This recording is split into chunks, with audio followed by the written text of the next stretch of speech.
Today is President Donald Trump's first full day in office, and he has not been wasting any time reshaping the country, taking dozens of actions yesterday.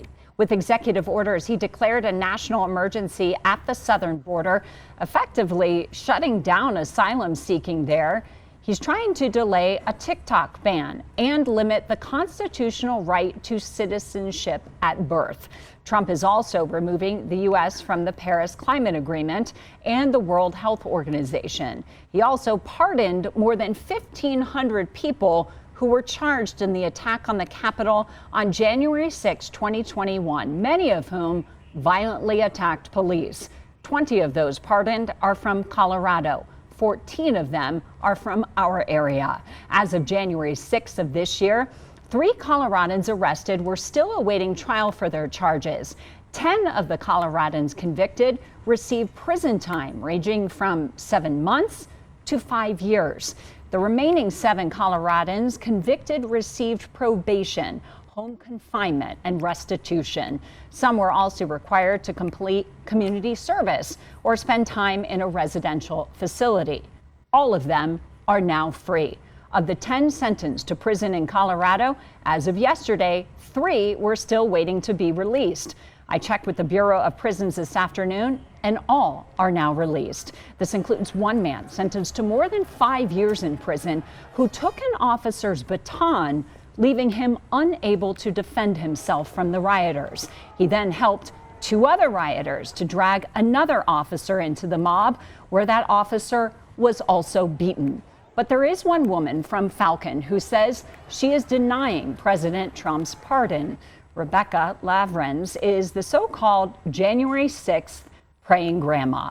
She told me she went to D.C., quote, out of obedience to God, to pray and to protect her First Amendment right to petition the government for a redress of grievances. She says she was peaceful when she went into the Capitol and did not do anything violent. She avoided prison time, but was sentenced to a $103,000 fine, 1 year of probation, 6 months of house arrest too, which includes being banned from the internet. She told me instead of a pardon, she plans to appeal her case in order to be exonerated from the 4 federal misdemeanor charges she was convicted of last year.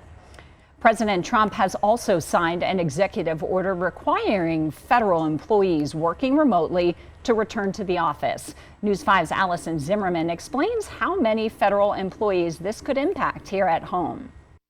Nearly 40,000 Coloradans are federal civilian employees. That's according to the Congressional Research Office. Now, it's not clear how many of these employees are remote working or teleworking, and there is a difference. Remote employees work 100% away from an office.